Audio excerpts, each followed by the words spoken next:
എന്തെന്നെ കത്തിച്ച് ചാമ്പലാക്കാൻ നോക്കിയാലും ആ കണലിന്ന് ഞാൻ നീച്ചു പൊന്തും. കാരണം നമ്മളെ അധ്വാനം മൊത്തം അവിടെയാണല്ലോ. അപ്പൊ അങ്ങനെയൊക്കെയാണ് കാര്യങ്ങള്. പിന്നെ ചിലവര് വെച്ചങ്ങളെ സമ്മതിച്ചണം, വല്ലാത്തൊരു മനക്കെട്ടിയാണ്, ധൈര്യമാണ്. ഇതത്തന്നെയാളെ മാനം പൊളിഞ്ഞാട് വെച്ചിട്ട് മുട്ടു കൊടുക്കാൻ പറ്റുമോ? തവക്കൽത്തു അലല്ല. അല്ല ഞമ്മളെ ഓരിയിൽ എന്താണോ വിധിച്ചിക്കണ് അത് നടക്കും. അത് നമ്മൾ കുറെ നൊലൊളിച്ച് വെച്ചിട്ട് തിരിയാൻ പോണില്ല. ആ തിരുത്തവിടെ വരൂല. അല്ല എന്താണോ ഇച്ച് ഹൈറാക്കിക്കണ അതുപോലെ നടക്കുള്ളൂ. അതിന്റെ പേരിൽ ഒരിക്കലും ഞാൻ കണ്ണീരൊലിപ്പിച്ചില്ല, ബേജാറൂല. ഇച്ച് സങ്കടം എന്തോ. സോഷ്യൽ മീഡിയയിൽ മതത്തിൻ്റെ ചിട്ടകളിൽ നിന്നുകൊണ്ട്, പ്രത്യേകിച്ച് ഹിജാബിലൊക്കെ നിന്നുകൊണ്ട് തന്നെ വളരെ നന്നായിട്ട് വീഡിയോ ചെയ്യുകയും അതിലൂടെ നന്നായി സമ്പാദിക്കുകയൊക്കെ ചെയ്തുകൊണ്ടിരിക്കുന്ന ലൈല താത്തയെക്കുറിച്ചാണ് ഞാൻ ഇന്ന് നിങ്ങളോട് പറയുന്നത്. ലൈല താത്തയുടെ ചാനലായ മലപ്പുറം കിച്ചൺ എന്ന് പറയുന്ന ഒരു യൂട്യൂബ് ചാനലുണ്ട് ലൈല താത്താക്ക്. ലൈല താത്ത ഇതിൽ ഈ ഒരു യൂട്യൂബ് ചാനലിലേക്ക് വരുന്ന സമയത്ത് ലൈല താത്ത ആദ്യ നിമിഷങ്ങളിലൊക്കെ എല്ലാവരും ചിന്തിച്ചിട്ടുണ്ടായിരുന്നു, ഹിജാബ് ധരിച്ചുകൊണ്ട് യൂട്യൂബിൽ പ്രത്യക്ഷപ്പെടുമ്പോൾ അത് എത്രമാത്രം സ്വീകാര്യമായിരിക്കും എന്നൊക്കെ പലരും ചിന്തിച്ചിട്ടുണ്ടായിരിക്കാം. പക്ഷേ അതിനൊക്കെ വളരെ വ്യത്യസ്തമായിട്ട് ലൈല താത്ത വളരെ ഏതെല്ലാം നിമിഷങ്ങളിലും ലൈല താത്തയുടെ മതപരമായ ചിട്ടയിൽ നിന്നുകൊണ്ട് ആ ഒരു മുഖം മറച്ചുകൊണ്ട് വീഡിയോ ചെയ്യുന്നുണ്ടായിരുന്നു. ലൈല താത്ത ഇതിലേക്ക് വരുന്ന സമയത്ത് ഏറെ പ്രതിസന്ധികൾ നേരിട്ടിട്ടുണ്ടായിരുന്നു. ആളുകളുടെ ഒരുപാട് ചീത്തയും ചീത്ത വാക്കൊക്കെ ലൈല താത്ത അതിസാഹസികമായിട്ട് തന്നെ അതിന് മുന്നേറാൻ കഴിഞ്ഞു എന്നുള്ളത് ലൈല താത്തയുടെ ഏറ്റവും വലിയൊരു അച്ചീവ്മെൻ്റ് ആയിട്ട് തന്നെ പറയാം. അസ്സലാമു അലൈക്കും. അപ്പൊ മക്കളെ, നമ്മളിപ്പോ ഇന്നത്തെ ദിവസം ഒരു വൈക്ക് പോകാൻ വേണ്ടി കണ്ട് ഇറങ്ങിക്കാണ്. പിന്നെ ചില കൂട്ടുകാരൊക്കെ പറയുന്നുണ്ട്, താത്താക്ക് ഇവിടെ നിന്ന് വിട്ടു നോക്കുമ്പോൾ ഹിജാബൊന്നും ഇല്ലല്ലേ, ഹിജാബ് പിന്നെ ഇല്ലാതെയുള്ള പോണത് ഇന്നലത്തെ വീഡിയോയിലൊക്കെ കണ്ടല്ലോ എന്നുള്ളത്. നമ്മളിപ്പോൾ ആരെയും ബോധ്യപ്പെടുത്താനൊന്നല്ല ഇപ്പം ഹിജാബ് ഇടുന്നത്, എൻ്റെ ഇഷ്ടത്തിനനുസരിച്ച് ഇടുകയാണ്, അത് വേറെ കാര്യം. പിന്നെ മൂപ്പർക്കും ഇങ്ങനെയൊക്കെയാണ് ഇഷ്ടം. അപ്പോൾ ആ ഒരു ഇഷ്ടത്തിനും മൂപ്പരുടെ ഇഷ്ടത്തിനും വേണ്ടിയിട്ട് തന്നെയാണ്. ഇച്ചിപ്പോൾ അങ്ങനെ ചേലായതുകൊണ്ട് ഒരു ഇഷ്ടം വേറെയും. അപ്പോൾ ഞാൻ ഹിജാബ് ഇടൽ പറഞ്ഞാൽ കാറിൽ ഇറങ്ങുമ്പോഴും പോകുമ്പോഴും ഒന്നല്ല, ഇതിലെപ്പോഴും ഒരു ഹിജാബ് ഉണ്ടാകും, 1-2 ഹിജാബ് ഇതിലുണ്ടാവും. അപ്പോൾ ആവശ്യമാകുമ്പോൾ എടുത്തിങ്ങനെ കെട്ടും, എന്നിട്ട് അങ്ങോട്ട് പോകും. അല്ലമ്മ? അപ്പൊ ഞങ്ങള് പോയി വരാ. പിന്നെ നമ്മള് ദാർപ്പായൊക്കെ കെട്ടിയിരിക്കണം കേട്ടോ. ഇന്നലെ ആ ദാർപ്പായി കെട്ടിയപ്പോ അത് എങ്ങനെ കെട്ടിയ കോലം എന്നുള്ളത് നിങ്ങൾ കാട്ടിത്തരുണ്ടി പറഞ്ഞീനും. പക്ഷെ കെട്ടണതൊന്നും ഞാൻ കാട്ടിയിട്ടില്ല, കാരണം നമ്മളെ സച്ചുവിനെ വരെ അതിന്റെ മുകൾക്ക് കയറ്റിയിരിക്കണേ നമ്മള്. അപ്പൊ അതൊക്കെ വീഡിയോ എടുത്താൽ യൂട്യൂബിന്റെ ഒരു പോളിസി ഉണ്ട്, അതിന് ഭയങ്കര പ്രശ്നമാണ് ഉണ്ടല്ലേ. അപ്പൊ കെട്ടി കഴിഞ്ഞിട്ട് ഞാൻ വീഡിയോ എടുത്തിട്ടുണ്ട്, അത് നിങ്ങളൊന്ന് കണ്ട് വരീട്ടോ. അപ്പൊ മക്കളെ കണ്ടില്ല നിങ്ങള്, നമ്മൾ ഇന്നലെ സീറ്റ് കെട്ടുന്ന ഒരു വർത്താനം പറഞ്ഞീനു അല്ലേ, മഴ ചോരുന്നതും ഒക്കെ വീഡിയോ നിങ്ങൾക്ക് നമ്മൾ കാട്ടി തന്നീനും. അങ്ങനെ ഞാനും നമ്മൾ ആലികാക്കൂന്റെ കുട്ടിമാളും കൂടി കണ്ടാണ് എന്താ ഇത് കെട്ടിക്കണത്. ഇത് കെട്ടിയൊരു കോലെന്ന് പറഞ്ഞാല് കണ്ടില്ല ഞങ്ങള്, നമ്മളിങ്ങനെ തൊള്ള വമ്പടിച്ച് പിടിച്ചും പോലെ ആക്കണം, ഉള്ളിക്കടാക്കണം, ഉള്ളിക്കാക്കി പിടിച്ചും പോലെ ആക്കണം. മോള് കൂടി ആക്കിയിട്ട് കാര്യമില്ല, അപ്പൊ ഓടുമ്പോ കൂടി അല്ല വെള്ളം ഉള്ളിക്ക് ഇറങ്ങും. ഇത് ഉള്ളിക്കാക്കണം. അങ്ങനെ തിരികെ വെച്ചിക്കാണ് കേട്ടോ. കണ്ടില്ലേ, ഒരു തുള്ളി വെള്ളം ഉള്ളിക്കാകണില്ല. ഞാൻ കാട്ടിത്തരപ്പ കൂടിയിത്തൊരവസ്ഥ. സച്ചു അതൊന്നും എടുക്കാൻ പറ്റൂലോടി, പൂവ് അയ്യ. ഇപ്പൊ ഒരിറ്റു വെള്ളം ആകണില്ല. ഇങ്ങനെ കെട്ടിക്കൂട്ടിയ ബോറുണ്ട്, ബോറൊന്നും ഇപ്പോൾ ഇവിടെ നോക്കണില്ല. ഇവിടെ കയറി കിടക്കാൻ പെര വേണം. ഇനിയിപ്പോൾ നമുക്ക് ചെലവാക്കുക പറഞ്ഞാൽ നടക്കണ കാര്യമൊന്നുമല്ല, കുറച്ചൊന്നും നല്ല ചിലവാക്കിയിരിക്കണം. പിന്നെ ഇതിൻ്റെ ഉള്ളിൽ ആകെ അലിക്കരിക്കായി കിടക്കട്ടോ, ഒക്കെ ഒന്ന് ഒതുക്കണം. ഇന്നലെ ഇതിൻ്റെ മുകളിൽ കുറേ പണിയുണ്ടെങ്കിൽ തട്ടിക്കൊട്ടലൊക്കെ ഉണ്ടെങ്കിൽ ഒക്കെ കഴിച്ചപ്പോൾ ഞാൻ വൃത്തിയാക്കി. ഇങ്ങനെയാണ് കാട്ടിയിരിക്കണത്. കണ്ടില്ല തന്നെയാളെ,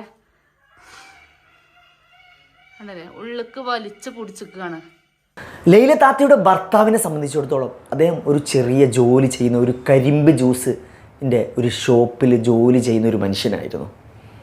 അദ്ദേഹത്തിനൊക്കെ ഇത്തരത്തിൽ ഈ യൂട്യൂബിലൂടെ ഇത്തരത്തിൽ വീഡിയോ ചെയ്യുമ്പോഴെന്ന കാര്യത്തിൽ ആദ്യ സമയത്തൊക്കെ ഏറ്റവും കൂടുതൽ ഈ ലൈല താത്തയെ സപ്പോർട്ട് ചെയ്തിട്ടുണ്ടായിരുന്നത് ആ ലൈല താത്തയുടെ ഭർത്താവ് തന്നെയായിരുന്നു. പക്ഷേ പിന്നീട് ലൈല താത്തക്ക് ഇതിൽ ഒരുപാട് മുന്നോട്ട് പോകാൻ കഴിയുകയും ഒരുപാട് പ്രേക്ഷകരൊക്കെ ഉണ്ടായ സമയത്ത് ഏകദേശം 3.5 ലക്ഷത്തോളം ഫോളോവേഴ്സ് ഉണ്ട് ലൈല താത്തക്ക്. ലൈല താത്ത ഇതുമായി സംബന്ധിച്ച് ഒരുപാട് വീഡിയോസുകളൊക്കെ ചെയ്യുന്ന സമയത്ത് ലൈല താത്തയുടെ ലൈഫ് സ്റ്റൈലും അതേപോലെ ലൈല താത്തയുടെ ജീവിതത്തിലുണ്ടായ അനുഭവങ്ങളൊക്കെയാണ് ലൈല താത്ത ആദ്യ സമയത്ത് വീഡിയോസുകൾ ചെയ്തിട്ടുണ്ടായിരുന്നത്. പിന്നീട് അത് വീട്ടിലുള്ള ഡെയിലി റൊട്ടൈൻസുകളിലേക്കൊക്കെ വന്നു. അങ്ങനെ ലൈല താത്ത കൂടുതൽ സജീവമായ സമയത്ത് ആ സമയത്തും ഭർത്താവിൻ്റെ അതിയായ സപ്പോർട്ട് ലൈല താത്തയ്ക്ക് ഉണ്ടായിരുന്നു. പക്ഷേ പിന്നീട് ലൈല താത്ത ഒരു പരിധിയിലപ്പുറം ജനങ്ങളിൽ പ്രശസ്തി നേടിയ സമയത്ത് ഭർത്താവ് പലപ്പോഴും പറയുന്ന കാര്യങ്ങൾക്ക് ലൈല താത്ത അധികമൊന്നും താല്പര്യം കാണിക്കാതെ സ്വന്തം വീട്ടിൽ നിന്ന് താമസിച്ചിരുന്ന വീട്ടിൽ നിന്ന് തന്നെ ഇറങ്ങിപ്പോകുന്നു എന്നുള്ള കാര്യത്തിലേക്കൊക്കെ എത്തിപ്പെടുകയുണ്ടായി. കൂടുതലായിട്ടും ലൈല താത്തയുടെ 2 സഹോദരന്മാരുണ്ടായിരുന്നു ലൈല താത്തക്ക്. അതിനിടയ്ക്ക് ഒരു സഹോദരൻ മരണമടയുന്ന കാര്യത്തെക്കുറിച്ചൊക്കെ ലൈല താത്ത വീഡിയോയിൽ പറയുന്നുണ്ടായിരുന്നു. അത് ഏറെ. അതേപോലെ തന്നെ ലൈല താത്തയുടെ ഉമ്മ അനുഭവിച്ച പ്രയാസങ്ങളെക്കുറിച്ചൊക്കെ ലൈല ഒരുപാട് പറയുന്നുണ്ട്. എനിക്ക് സമാധാനപ്പെടുത്തും. പിന്നെ എന്നെ കൊണ്ട് കൂടാത്ത ഇന്നും ഒരു ദിവസം ഞാൻ 3-4 വട്ടം അതാലോചിച്ച് കണ്ണിൽ വെള്ളം വരാത്തില്ല. അതിൻ്റെ സേപ്പ് കാക്കും. അത്ര സങ്കടം ഇഞ്ചി ഈ വന്ന നൃത്തത്തിൽ ഒരിക്കലുമില്ല. ഇതൊക്കെ പറഞ്ഞാൽ കുറച്ച് ആളുകളെ ഇടപെടലുകൊണ്ടും കൂടി ഇങ്ങനെ ആയി വന്നതും കൂടിയാണ്. അത് വേറെ അതായത് പടപ്പാളൊരു പണിയാണിത്. പടച്ചോന്റെ പണിയാണ് ജാങ്ങളെ കൊണ്ടുപോയത്. അത്ര സങ്കടം എന്തായാലും ഒരു കാര്യത്തിലുമില്ല. അതൊരു സങ്കടം തന്നെയാണ് മക്കളെ. പിന്നെ ഞാൻ വീഡിയോ ഇടുന്നുണ്ടെന്നൊക്കെ നിങ്ങൾ പറയുന്നുണ്ടല്ലോ, വീഡിയോ ഇടും. ഒരു പെരയിന്ന് ഒരാൾ ഇറങ്ങിപ്പോയി വെച്ചിട്ട് ആ പെരയില്ല ഒരു പണിക്ക് പോകാതെ നിൽക്കണില്ലല്ലോ. അത്രേ ഉള്ളൂ വീഡിയോ ഇടുന്ന ഉദ്ദേശം. അത്രേ ഉള്ളൂ. ഇഞ്ച സേപ്പുകാർക്ക് പോയ അത്ര വേദന ഒന്നിലുമില്ല. ഇപ്പോഴും ഇഞ്ച നാത്തൂന്റെ മൂത്തിക്ക് നോക്കാൻ വെച്ച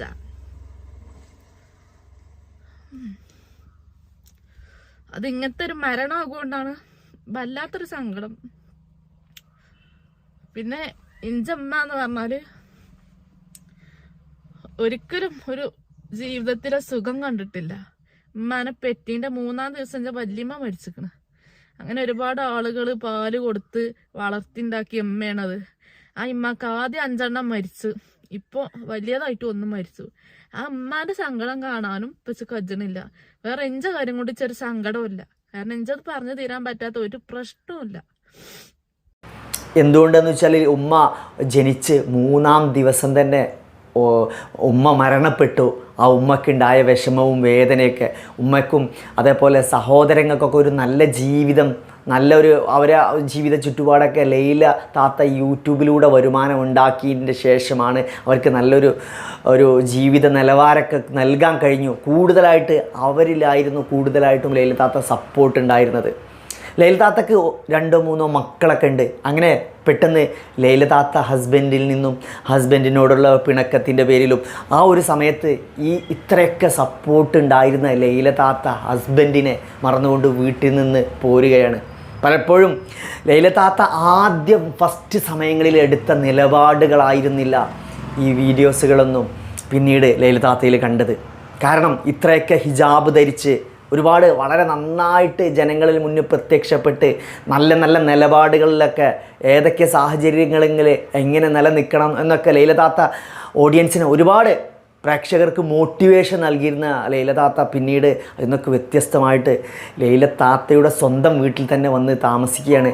പ്രത്യേകിച്ച് ഇപ്പം നിലവിൽ 15 ദിവസത്തോളമായിട്ട് സഹോദരൻ്റെ വീട്ടിലാണ് താമസിക്കുന്നത്.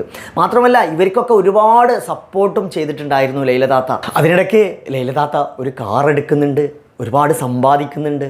പക്ഷേ ആ സമയത്തൊക്കെ ഈ ഭർത്താവിന് വിട്ടുള്ള ഒരു പോക്ക് അതൊരു ഓഡിയൻസിനെ സംബന്ധിച്ചിടത്തോളം ചിലരൊക്കെ കമൻറ്റ് ചെയ്യുന്നുണ്ട് നിങ്ങൾ ഈ ചെയ്തത് ശരിയല്ല എന്നും. ചില ആളുകൾ അനുകൂലിച്ചും കമൻറ്റ് ചെയ്തുകൊണ്ടിരിക്കുന്നുണ്ട്. പൊതുവെ അത് എങ്ങനെയായാലും ജീവിതത്തിൽ അങ്ങനെ തന്നെയാണല്ലോ, എന്തൊരു കാര്യത്തിനും അനുകൂലിച്ചും പ്രതികൂലിച്ചും വരുന്നവരുണ്ടാവും. പക്ഷേ ഈ ഇടങ്ങളിലെല്ലാം ലൈല താത്ത ചില കാര്യങ്ങളെടുത്ത നിലപാട് ഒരിക്കലും അനുയോജ്യമായ നിലപാടായിരുന്നില്ല. ഭർത്താവിനെ ധിക്കരിച്ചുകൊണ്ട് പോകുന്ന പോലത്തുള്ള ഒരു നിലപാടായിരുന്നു. പക്ഷേ ലൈല താത്ത ഇതൊരു സ്പേസ് ഏറ്റവും നന്നായിട്ട് ആ ഭർത്താവിൻ്റെ കൂടെ നിന്നുകൊണ്ട് തന്നെ ഇത്തരത്തിൽ കാര്യങ്ങളൊക്കെ ചെയ്യുന്ന സമയത്ത് ഭർത്താവിനെ അനുകൂലിച്ചുകൊണ്ട് ഭർത്താവ് ഇത്രയൊക്കെ സപ്പോർട്ട് ചെയ്തിട്ടും ആ മക്കളൊക്കെ അവിടെ ഇട്ടേച്ച് പോന്നിട്ട് ഇങ്ങോട്ട് വരുമ്പോൾ അതൊരു വലിയ വിഷമമുണ്ടാക്കുന്ന കാര്യം തന്നെയാണ് ചെയ്തിട്ടുള്ളത്. കാരണം ഇത്രയും വലിയൊരു സ്പേസും അവസരമൊക്കെ സൃഷ്ടിക്കാൻ കഴിഞ്ഞ ലൈല താത്തയ്ക്ക് എന്തുകൊണ്ട് ആ കുടുംബത്തെയും കൂട്ടി നല്ല നിലയിൽ ആ യൂട്യൂബ് ചാനൽ വീട്ടിൽ വെച്ചുകൊണ്ടൊക്കെ കൊണ്ടുപോയി കൂടാ? അതിനിടയ്ക്ക് ലൈല താത്തയുടെ സഹോദരങ്ങൾക്കും യൂട്യൂബ് ചാനൽ നിർമ്മിച്ചു കൊടുക്കുന്നുണ്ട്. അതിലൂടെ അവർക്കും വരുമാനം ഉണ്ടാക്കാനുള്ള അവസരങ്ങൾ ചെയ്തു കൊടുക്കുന്നുണ്ട്. എപ്പോഴും പലരും പല യൂട്യൂബേഴ്സും പറയുന്നത് തന്നെ കേട്ടിട്ടുണ്ട്, യൂട്യൂബിൽ നിന്ന് നിങ്ങൾക്ക് എത്ര വരുമാനം കിട്ടുന്നില്ലേ, അത്ര വരുമാനം കിട്ടുന്നില്ലേ എന്ന് ഓഡിയൻസ് ചോദിക്കുന്നത്. സത്യം പറഞ്ഞാൽ യൂട്യൂബ് എന്ന് പറയുന്നത്, സോഷ്യൽ മീഡിയ നൽകുന്നത് നമുക്കൊരു വലിയ അവസരമാണ്. നമുക്കിതിലൂടെ പണം ഉണ്ടാക്കുക എന്നുള്ളതല്ല യഥാർത്ഥത്തിൽ. ഇതിലൊക്കെ ഉപരി നമുക്ക് നൽകുന്നൊരു വലിയ ഫേസ് വാല്യൂയും പുതിയ പുതിയ അന്വേഷണങ്ങൾ കണ്ടെത്തുന്നതിലും നമുക്ക് ജനങ്ങളിൽ ഉറച്ച തീരുമാനമെടുക്കുന്നതിലും ജനങ്ങളോട് സംസാരിക്കുന്നതിലും അതുപോലെ തന്നെ സത്യസന്ധമായ കാര്യങ്ങളുടെ അന്വേഷണങ്ങൾക്കൊക്കെ നമുക്ക് ഈ സോഷ്യൽ മീഡിയ വളരെ നല്ല രീതിയിൽ ഉപയോഗപ്പെടുത്താൻ കഴിയുന്നതും ആണ്. മാത്രമല്ല സോഷ്യൽ മീഡിയയിൽ തന്നെ കണ്ട ചപ്പും ചവറും എല്ലാം വാരി വലിച്ചിടുന്നവരായിട്ട് വേറെയുമുണ്ട്. കാരണം പണം എന്നുള്ള ഒരു ചിന്താഗതി മാത്രം നിലനിർത്തിക്കൊണ്ട് യൂട്യൂബിലേക്ക് വരുന്ന ആ സമയത്ത് നമ്മൾ പലപ്പോഴും നമ്മളെ നിലവാരം മറന്നുകൊണ്ട് വീഡിയോ ചെയ്യുന്ന പല വ്യക്തികളുമുണ്ട്. അതേപോലെ തന്നെ ലൈല താത്ത ബ്രദേഴ്സിനെ കൂട്ടിപ്പിടിച്ചുകൊണ്ട് യൂട്യൂബ് ചാനലിൽ ഒരുപാട് വീഡിയോസുകൾ ചെയ്യുന്നുണ്ട്. പ്രത്യേകിച്ച് ബ്രദേഴ്സിനൊരു സപ്പോർട്ടിന് വേണ്ടിയിട്ടൊക്കെ തന്നെയായിരുന്നു. കാരണം ബ്രദേഴ്സിനും ഇതിലൂടെ വളർത്തിക്കൊണ്ടുവരിക എന്നുള്ളതാണ്. പക്ഷേ നമ്മളെപ്പോഴും യൂട്യൂബിൽ വരുമാനം എന്നുള്ള ഇതിൽ നമ്മളൊരു പേഴ്സണാലിറ്റി കൂടെ ഡെവലപ്പായി മാറുക എന്നുള്ളൊരു കാര്യത്തെക്കുറിച്ചും നമ്മളൊരു വ്യക്തി സ്വാതന്ത്ര്യത്തെക്കുറിച്ചൊക്കെ ചിന്തിക്കുമ്പോൾ നമ്മൾ പ്രതികരണശേഷി ഇല്ലാത്തൊരു ജനത ആയതുകൊണ്ട് തന്നെയാണ് ഇന്നത്തെ ലോകത്ത് ഇന്ത്യയുടെ ഈ ഒരു സാഹചര്യത്തിലേക്ക് എത്തിപ്പെട്ടത്. ഇത്തരം കാര്യങ്ങൾക്കൊക്കെ വളരെ നന്നായിട്ട് നമ്മൾ യൂട്യൂബ് ചാനൽ ഉപയോഗപ്പെടുത്തുകയാണെങ്കിൽ നമുക്കൊരു ജീവിതത്തിൽ ഒരു വലിയ ഉയർച്ചയും നാടിനൊരു നന്മയൊക്കെ നൽകാൻ കഴിയും എന്നുള്ളതാണ് യൂട്യൂബ് ചാനലിലൂടെ നമുക്ക് നൽകുന്ന മറ്റൊരു മെസ്സേജ്. പിന്നെ വീണ്ടും ഞാൻ ലൈല താത്തയുടെ വിഷയത്തിലേക്ക് തന്നെ കടന്നു വരാം. എന്തായിരുന്നു ലൈല താത്തയുടെ യഥാർത്ഥ പ്രശ്നം എന്നൊക്കെ ലൈല താത്തയെ കുറിച്ച് പറയുന്നുണ്ട്. പലപ്പോഴും പല കാര്യങ്ങളും ലൈല താത്ത മറച്ചു വെക്കുന്നുണ്ട്. പക്ഷേ എന്നിരുന്നാലും ചില കാര്യങ്ങളൊക്കെ ലൈല താത്ത തുറന്ന് സമ്മതിച്ചുകൊണ്ട് സംസാരിക്കുന്നുണ്ട്. എന്ത് തന്നെ ആയാലും എനിക്കിതിലൂടെ കൂടുതലായിട്ട് പറയാനുള്ളത്, നമ്മളെല്ലാവരും ഏതൊരു നിലപാടെടുക്കുമ്പോഴും നമ്മൾ വളരെ യുക്തിപൂർണമായി നിലപാടുകൾ എടുക്കാൻ ശ്രമിക്കുക. 3 പ്രാവശ്യം ചിന്തിച്ചുകൊണ്ട് മാത്രമേ നമ്മൾ എന്ത് തീരുമാനങ്ങളും എടുക്കാൻ ശ്രമിക്കുക. പലപ്പോഴും ചില നിലപാടുകൾ പിന്നീട് അത് നമുക്ക് വലിയ തലവേദനയും ജീവിതത്തിൽ തീരാ നഷ്ടവുമായി മാറാം. പിന്നെ ചിലവർ വെച്ചങ്ങളെ സമ്മതിച്ചണം വല്ലാത്തൊരു മനക്കെട്ടിയാണ്, ധൈര്യമാണ്. ഇതത്തന്നെയാളെ മാനം പൊളിഞ്ഞാട് വെച്ചിട്ട് മുട്ട് കൊടുക്കാൻ പറ്റുമോ? അസ്സലാമു അലൈക്കും. അപ്പൊ മക്കളെ, എന്തൊക്കെ ഞങ്ങളെല്ലാരും വർത്താനം? എല്ലാവർക്കും റാഹത്ത് തന്നെ അല്ലേ? അപ്പൊ നമ്മൾ ഇന്നത്തെ ദിവസം വീഡിയോ അപ്ലോഡ് ചെയ്യാൻ വേണ്ടി വന്നിക്കാണ് ഈ ഒരു കുന്നംപുറത്തേക്ക്. റോഡിന്റെ വക്കാണ്, റബ്ബർ തോടുമാണ്. ആ അപ്പുറം റബ്ബർ, അതിന്റെ നടുക്കൊരു റോഡ്, അതിന്റെ സൈഡിൽ വണ്ടി നിർത്തിക്കാണ്ടാണ് നമ്മളിപ്പോ വർത്താനം പറയുന്നത്. അപ്പൊ എന്നിപ്പോള്ള പരിപാടി എന്താ വെച്ചാല്, രാവിലെ മുതൽ വീഡിയോ എടുക്കും. രാവിലെ മുതൽ വീഡിയോ എടുത്തിട്ട് 10-11 മണിയാകുമ്പത്തിന് വീഡിയോ എടുക്കല് നിർത്തിയിട്ട് പെരീന്ന് എഡിറ്റ് ചെയ്യും. എഡിറ്റിങ് ഫുള്ള് കഴിച്ചുകാണ്ട് വണ്ടി എടുത്ത് പോരും നമ്മള്. ഇങ്ങോട്ടാണ് അപ്ലോഡ് ചെയ്യണത്. ഇവിടെ തന്നെയാണ് ജിയോന്റെ ടവർ ഉണ്ട്. ആ ടവറിന്റെ ചോട്ടിൽ വന്നുകാണ്ടാണ് ഞാൻ ഈ പരിപാടിയൊക്കെ ചെയ്യുന്നത്. അല്ലാതെ പെരയിൽ ഇരുന്നിട്ട് ഒരു കാര്യമല്ല, റേഞ്ച് കിട്ടൂല. ചെറിയ മെസ്സേജൊക്കെ വാട്സപ്പിൽ വിടാം, അല്ലാതെ നടക്കൂല. അല്ലെങ്കിൽ പിന്നെ വൈഫൈ വേണം. നമ്മൾ ഈ താൽക്കാലിക നൃത്തത്തിനൊന്നും ഇപ്പോ വൈഫൈ വെച്ചാൽ ശരിയാവൂല. അപ്പൊ റേഞ്ച് ഇല്ലാത്ത ബുദ്ധിമുട്ട് നല്ലോണം ഉണ്ട്. അപ്പൊ വീഡിയോ അപ്ലോഡ് ചെയ്യാൻ വേണ്ടിക്കാണ്ട് ഞാൻ വന്നതാണ്. അപ്ലോഡ് ചെയ്തുകൊണ്ട് നിൽക്കുകയാണ്. അപ്പൊ മറ്റേ ഫോണിൽ ഒരു വീഡിയോ എടുക്കുക വെച്ചിട്ട് അങ്ങനെ വന്നതാണ് കേട്ടോ. അപ്പൊ നമ്മളിവിടെ ഈ റോഡിന്റെ വക്കിന് ഇങ്ങനെ നിൽക്കുന്നത് ആളുകളൊക്കെ കാണുന്നുണ്ടാകും. പക്ഷെ നമ്മളിങ്ങനെ ഒറ്റക്ക് ഒഴിഞ്ഞ് വന്ന് നിൽക്കുമ്പോ ആളുകൾ പലതും കരുത്തൂലേ, അങ്ങനെയുണ്ട്. അപ്പൊ നമ്മളെ വിഷയം എന്ന് പറഞ്ഞാൽ റേഞ്ച് ഇല്ല, അതുകൊണ്ട് വന്ന് നിൽക്കുകയാണ്. എല്ലാം കഴിഞ്ഞ് കാണ്ട് പെരേക്ക് തിരിച്ചു പോകും. പിന്നെ പിറ്റേ ദിവസം പോയിക്കോടുന്ന് ബാപ്പു ഉണ്ട് കേട്ടോ. ബാപ്പുനി ഇങ്ങനെ കൂട്ടിപ്പോരും, അതൊരു നല്ലതാണ്. നമ്മളെ ആങ്ങളാരൊക്കെ ഒപ്പം കൂട്ടുന്നത്. ഒഴിഞ്ഞിങ്ങനെ പോണത് ശരിയില്ല. ബോഡി ഗാർഡ് ജാണ്ടേരിപ്പം ഇങ്ങനെ പോകുകയാണെങ്കിൽ ഇഞ്ച ബോഡി ഗാർഡ് മൊത്തത്തില്. പിന്നെ മക്കളെ, ഇന്നലത്തെ വീഡിയോയില് കമന്റ് ബോക്സിൽ ചോദിച്ചൊരു ചോദ്യമാണ്, ഷാലുവിനെ കുറിച്ച് ഒരു കാര്യം താത്ത പറഞ്ഞില്ല, എന്താ ഷാലുവിനെ പറ്റി ഒന്നും പറയാത്തത്? പ്രത്യേകിച്ച് എടുത്ത് പറയാനൊന്നുമില്ല. ഷാലു എന്ന് പറഞ്ഞാല് 2.25 വയസ്സ് വരെയാണ് പാല് കുടിച്ചിക്കണ്. ആ പാല് കൂടി കഴിഞ്ഞൊക്കെ ബാപ്പാന്റെ നെഞ്ഞത്തേക്ക് ഒട്ടിക്കിടക്കൽ തുടങ്ങിയ കുട്ടിയാണ്. ഓൻ ബാപ്പല്ലാതെ ഒരു ദിവസം ഉറങ്ങൂല, അങ്ങനത്തെ ഒരു കുട്ടിയാണ്. അപ്പൊ അതുകൊണ്ട് തന്നെ ഓൻ്റെ ഉപ്പാന്റെ അടുത്താണുള്ളത്. ഓന് ഞാൻ വേണമെന്നില്ല, അതാണ് സത്യം. ഓന് പള്ളായ ഓന്റെ ഉപ്പച്ചി ഉണ്ടെങ്കിൽ ഓന് ഹാപ്പിയാ എല്ലാ അർത്ഥത്തിലും. പിന്നെ സിലുവിന് ഞാൻ പറഞ്ഞില്ലേ ട്യൂഷൻ ഉണ്ട്, അപ്പോൾ ആ തിരക്കില്ല. പിന്നെ സിത്തൂനാണ് ഞാൻ ഇല്ലാത്തതിന്റെ ഒരു പ്രശ്നം. നല്ലോണം ഒരു ഒഴിച്ചുണ്ട്. അപ്പൊ ആഴ്ചയിൽ 1-2 ദിവസം കൊണ്ട് നിർത്തിയാലും ആ പ്രശ്നം തീരും. അപ്പൊ അങ്ങനെ വന്ന് കുത്തിരിക്കുകയാണ്. തത്തനക്ക് ഇന്നലത്തെ വീഡിയോ ആൾക്കാർ കണ്ടിക്കണോ?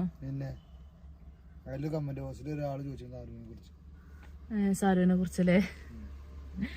പിന്നെ മക്കൾക്കാരാ ഫുഡ് കൊണ്ടുവന്ന് കൊടുക്കണ് അങ്ങനൊക്കെ ചോദിച്ചോലുണ്ട് കേട്ടോ. അവിടെ തൊട്ടടുത്ത് എഡം വില ഹോട്ടലുകളുണ്ട്. ഹോട്ടലുകളിൽ നിന്ന് മേടിച്ച് കൊടുന്ന് തിന്നും, അല്ലെങ്കിൽ ഇമ്മുണ്ടാക്കി കൊടുക്കും, അല്ലെങ്കിൽ ഒരു സ്വയം ഉണ്ടാക്കി തിന്നും. അങ്ങനൊക്കെയാണ് കാര്യങ്ങൾ. പിന്നെ ഇതൊക്കെ ഒരു താൽക്കാലിക വിട്ട് നിൽക്കലാണ്. ഇത് അത്ര വലിയ പ്രശ്നമൊന്നും അല്ല കേട്ടോ മക്കളെ. ഞാൻ പോകും, കാരണം ഇഞ്ച അധ്വാനം മുഴുവൻ അവിടെയാണ്. ഇഞ്ച മക്കളും മാപ്പിളയും ഒക്കെ അവിടെയാണ്. അത് ഇട്ടിട്ടൊന്നുമില്ല ലൈഫും. ആരെന്നെ എന്തെന്നെ കത്തിച്ച് ചാമ്പലാക്കാൻ നോക്കിയാലും ആ കണലിൽ നിന്ന് ഞാൻ നീച്ചു പൊന്തും. കാരണം നമ്മളെ അധ്വാനം മൊത്തം അവിടെയാണല്ലോ. അപ്പൊ അങ്ങനെയൊക്കെയാണ് കാര്യങ്ങള്. പിന്നെ ചിലവർ ചോദിച്ചങ്ങളെ സമ്മതിച്ചണം, വല്ലാത്തൊരു മനക്കെട്ടിയാണ്, ധൈര്യമാണ്. ഇതെത്തന്നെയാളെ മാനം പൊളിഞ്ഞാട് വെച്ചിട്ട് മുട്ട് കൊടുക്കാൻ പറ്റുമോ? തവക്കൽത്തു അലല്ല. അല്ല ഞമ്മളെ ഓരിയിൽ എന്താണോ വിധിച്ചിക്കണ് അത് നടക്കും. അത് നമ്മൾ കുറെ നൊലൊഴിച്ച് വെച്ചിട്ട് തിരിയാൻ പോണില്ല. ആ തിരുത്തവിടെ വരൂല. അല്ല എന്താണോ ഇച്ച് ഹൈറാക്കിക്കണ അതുപോലെ നടക്കുള്ളൂ. അതിന്റെ പേരിൽ ഒരിക്കലും ഞാൻ കണ്ണീരൊലിപ്പിച്ചില്ല, ബേജാറൂല. ഇച്ച് സങ്കടം എന്തുള്ളൂന്നറിയോ? നമ്മളെ കൂട്ടത്തുനിന്ന് ഒരാൾ പോണ സങ്കടമുള്ളൂ. അല്ലാതെ നമ്മളെ ജീവിതത്തിൽ വരുന്ന മാറ്റങ്ങള് അതിനെ ഞാൻ പടച്ചോനെ അങ്ങോട്ട് വിട്ടുകൊടുക്കുക. എന്തുള്ളൂ നമ്മളെ ഭാഗത്ത് തെറ്റുണ്ടാക്കരുത്. നമ്മളെ ഭാഗം ക്ലിയർ ആണെങ്കിൽ നമുക്കൊരു പേടിയും പേടിച്ചല്ല. നമ്മളെ കൂടപ്പിറപ്പുകൾ പോണ വേദനയും സങ്കടവും, അല്ലെങ്കിൽ നമ്മളെപ്പാര് ഉമ്മാര് ഓലൊക്കെ എല്ലാത്തൊരു സങ്കടം. മറ്റേതൊക്കെ ഒരു താൽക്കാലിക, അല്ലെങ്കിൽ വാശിപ്പുറത്ത്, അല്ലെങ്കിൽ ചുരുക്കി പറഞ്ഞ ഒരു വിധി എന്നൊക്കെ പറയാ. അല്ലാതെ അതിന്റെ അപ്പുറത്തേക്ക് ചെറിയ സങ്കടമല്ല കേട്ടോ. ഞാനിപ്പോൾ ചിന്തിക്കുന്നത് ഈ ലൈല താത്തയുടെ വിഷയത്തെക്കുറിച്ച് ചിന്തിക്കുമ്പോൾ ആ കുഞ്ഞു മക്കളെയൊക്കെ ആ വീട്ടിൽ വെച്ചുകൊണ്ട് ഇങ്ങോട്ട് വന്നിട്ട് ഈ സഹോദരങ്ങളെ കൂടെ ജീവിക്കുമ്പോൾ ആ മക്കളെ കാര്യം നമ്മളൊന്ന് ആലോചിച്ച് നോക്കൂ. ഒരു ഉമ്മയുടെ സ്നേഹം, ഉമ്മ അടുത്തില്ലാത്ത കുഞ്ഞുങ്ങൾ, ചെറിയ ചെറിയ മക്കളാണ് ലൈല താത്തയുടേതെല്ലാം. ആ ഒരു സമയത്ത് ലൈല താത്തയ്ക്ക് ആ ഒരു അനുഭവം നമ്മളൊന്ന് ആലോചിച്ച് നോക്കൂ. അത്തരം കാര്യങ്ങളിലൊക്കെ ഇത്തരം നമ്മൾ യൂട്യൂബ് കണ്ടൻറ്റ് ചെയ്യുകയാണെങ്കിലും നമ്മൾ ചിന്തിക്കും ഹിജാബ് മാത്രം ധരിച്ചുകൊണ്ട് ധാർമ്മിക ബോധം ഉണ്ടാവുന്നത്. പക്ഷേ നമ്മളെ ചില പ്രവർത്തികൾ കൂടെ നന്നാക്കുന്ന സമയത്താണ് നമ്മൾ കൂടുതലായിട്ട് ഇതിൽ പെർഫെക്റ്റായി മാറുന്നത്. നമ്മളെപ്പോഴും നമ്മൾ ചിന്തിക്കുന്ന, അല്ലെങ്കിൽ നമ്മളെ പ്രത്യയശാസ്ത്ര, അല്ലെങ്കിൽ നമ്മൾ ചിന്തിക്കുന്ന മതത്തിലൊക്കെ ഉറച്ച് വിശ്വസിക്കുന്ന സമയത്തും നമ്മൾ അതിനോട് കൂടുതൽ ആ ഒരു വ്യക്തമായ സംസ്കാരത്തിൽ നമ്മൾ ജീവിക്കുന്ന സമയത്തും നമ്മളെ ചില സ്വഭാവ ദോഷ്യങ്ങൾ ഉണ്ടാക്കുന്ന പ്രശ്നങ്ങളും വളരെ വലുതാണ്. പ്രത്യേകിച്ച് നമ്മൾ ആ ഒരു ചിന്തിച്ച് നോക്കേണ്ട ഏറ്റവും പ്രധാനപ്പെട്ട ഒരു കാര്യം, ആ ഒരു ഭർത്താവ് അനുഭവിക്കുന്ന ഒരു പ്രയാസം എന്തുമാത്രം ഉണ്ടാവും. ഇത്രയും ദിവസം ആ ഭർത്താവിനെ വിട്ടിട്ട് ഇവിടെ വീട്ടിൽ വന്ന് താമസിക്കുമ്പോൾ ആ ഭർത്താവായിരുന്നു ആദ്യ സമയങ്ങളിലാണ് ഏറ്റവും കൂടുതൽ സപ്പോർട്ട് നൽകിയിട്ടുണ്ടായിരുന്നത് ലൈല താത്താക്ക്. എത്രമാത്രം പ്രയാസമുണ്ടാവും ഭർത്താവിന് ആ മക്കളെയൊക്കെ കൂടെ ഒന്നിച്ച് ആ ചെറിയ ചെറിയ കുഞ്ഞു മക്കളെയൊക്കെ പോറ്റി വളർത്താൻ. ആ ഭർത്താവിൻ്റെ ആദ്യ സമയങ്ങളിലെല്ലാം ആ ലൈല താത്തക്ക് ചോറ് നൽകിയിരുന്നത്, അതായത് അന്നം നൽകിയിരുന്നത് ഈ ഭർത്താവായിരുന്നു എന്നുള്ള കാര്യം ഈ ലൈല താത്ത ഒരിക്കലും മറന്നു പോകരുത്. ഇന്നത്തെ കാലഘട്ടത്തിൽ ഇത്തരത്തിൽ ഒരുപാട് സ്ത്രീകളുണ്ട്. പലപ്പോഴും വളർന്ന് വരുന്ന സമയത്ത് നമ്മൾ ഒരിക്കലും ചിന്തിക്കുന്നില്ല എന്തായിരുന്നു മുന്നത്തെ അവസ്ഥ എന്ന്. ആ ഒരു അവസ്ഥയിലേക്ക്, ഉയർന്ന അവസ്ഥയിൽ എത്തുന്ന സമയത്ത് പലപ്പോഴും ഭർത്താവിനെയും അതുപോലെ മക്കളെയൊക്കെ വിട്ടേച്ചു പോകുന്ന ഒരുപാട് സ്ത്രീകൾ ഇന്നത്തെ ലോകത്തുണ്ട്. പ്രത്യേകിച്ച് ഒരു പ്രത്യേക ഒരു നേരത്തെ സുഖത്തിന് വേണ്ടിയിട്ട് ഭർത്താവിനെ വിട്ടേച്ചു പോകുന്ന, അല്ലെങ്കിൽ അത്തരത്തിൽ പല വിധത്തിലും. ഒരിക്കലും ലൈല താത്തയെ നമ്മൾ ഈ ഒരു ഗണത്തിൽ ഞാൻ പെടുത്തിക്കൊണ്ട് സംസാരിക്കുകയല്ല. ലൈല താത്തയുടെ അടുത്ത് എന്തൊക്കെയോ ചെറിയ മിസ്റ്റേക്സുകൾ ഉണ്ടോ ഇല്ലേ എന്ന് നിങ്ങൾ പ്രേക്ഷകരാണ് പറയേണ്ടത്. കാരണം ലൈല താത്തയുടെ വീഡിയോ കണ്ടുകൊണ്ടിരിക്കുന്ന നിങ്ങൾക്ക് അറിയാൻ പറ്റും. കാരണം മലപ്പുറം കിച്ചൺ എന്ന് പറയുന്ന യൂട്യൂബ് ചാനലിലൂടെ ലൈല താത്ത നിരന്തരം ലൈല താത്തയുടെ ഓരോ കാര്യങ്ങളും പറഞ്ഞുകൊണ്ടിരിക്കുന്നുണ്ടെങ്കിലും ചില കാര്യങ്ങൾ ലൈല താത്ത പറയുന്നില്ലാത്തത് കൊണ്ട് തന്നെയാണ് ആയിരിക്കാം ഒരു പക്ഷേ ആ കാര്യങ്ങളൊന്നും നമ്മൾ അറിയാത്തത്. ഒരു പക്ഷേ എപ്പോഴും ഈ ഭർത്താവിൻ്റെ സൈഡിൽ നിന്നും നമ്മൾ ഇന്നേ വരെ നമ്മൾ ചിന്തിച്ചിട്ട് നോക്കിയിട്ടില്ലല്ലോ. അപ്പോൾ എന്തുകൊണ്ടായിരിക്കാം? ഏതായാലും നിങ്ങൾ പ്രേക്ഷകരുടെ അഭിപ്രായങ്ങളൊക്കെ കമൻറ്റ് ചെയ്യുക. ഏതായാലും ഇത്തരത്തിലുള്ള സാഹചര്യങ്ങളിലൊക്കെ നമ്മൾ വളരെ യുക്തിപൂർണ്ണമായി മുന്നോട്ട് പോവുക എന്നുള്ളതാണ്. കുടുംബം എന്ന് പറയുന്നത് കൂടുതൽ നമ്മൾ അടുക്കുമ്പോൾ ഇമ്പം കൂടുന്നതാണ് കുടുംബം. അല്ലാതെ നമ്മൾ ചില ചെറിയ ചെറിയ കാര്യങ്ങൾക്ക് വേണ്ടി കുടുംബത്തോട് വിട്ട് നിൽക്കുമ്പോൾ ഉണ്ടാകുന്ന ഒരു പ്രയാസവും ബുദ്ധിമുട്ടും നമ്മുടെ ജീവിതത്തിൽ വലിയ വലിയ നഷ്ടങ്ങൾ മാത്രമേ വരുത്തുള്ളൂ. അപ്പോൾ ഓക്കെ, പുതിയ മറ്റൊരു വീഡിയോസുമായി വീണ്ടും.